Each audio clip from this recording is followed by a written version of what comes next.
Iran ও ইসরায়েলের মধ্যে চলমান হামলা পাল্টা হামলায় ভয়াবহ উত্তেজনা ছড়িয়ে পড়েছে গোটা মধ্যপ্রাচ্যে।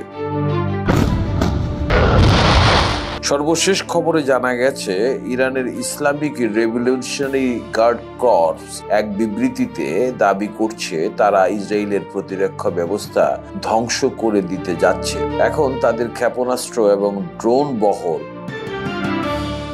ম্যান নিউজের বরাতে জানা গেছে, অপারেশন ট্রু প্রমিস 3 এর দ্বাদশ পর্ব শুরু করেছে আইআরজিসি। এই অপারেশনের মূল লক্ষ্য ইসরায়েলের সামরিক সক্ষমতা ভেঙে দেওয়া এবং অবৈধ বস্তিগুলির বাসিন্দাদের দখলকৃত অঞ্চল থেকে পালাতে বাধ্য করা। আইআরজিসি বিবৃতিতে সতর্ক করে বলেছে, সাইরেনের শব্দ 1 সেকেন্ডের জন্য থামবে না এবং ইহুদিবাদীদের সামনে এখন দুটি মাত্র পথ: আশ্রয় কেন্দ্রে ধীরে ধীরে মৃত্যু বরণ করে নেওয়া অথবা অবিলম্বে পালিয়ে যাওয়া।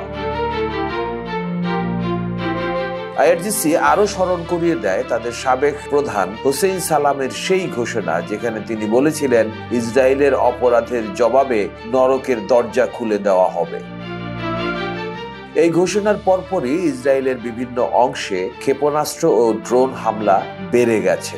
যদিও ইসরায়েলের প্রতিরক্ষা ব্যবস্থাগুলো আয়রন ডোম, ডেভিড স্লিং এবং অ্যারো কিছুটা সফলভাবে আক্রমণ প্রতিহত করেছে, কিন্তু ঘন ঘন হামলা এবং ভিন্ন ভিন্ন দিক থেকে আসা আঘাতে ইসরায়েলের এসব কৌশল চাপে পড়ে গেছে।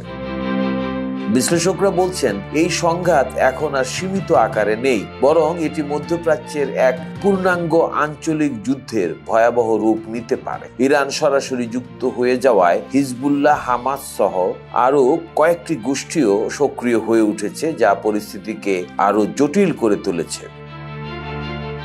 সাম্প্রতিক উত্তেজনা ও পাল্টা প্রতিশোধের হুমকি ঘিরে প্রশ্ন উঠেছে, এই যুদ্ধ থামবে কোথায়, নাকি এটাই নতুন বিশ্ব সংঘাতের সূচনা? দেলোয়ার হোসেন, খবর সংযোগ।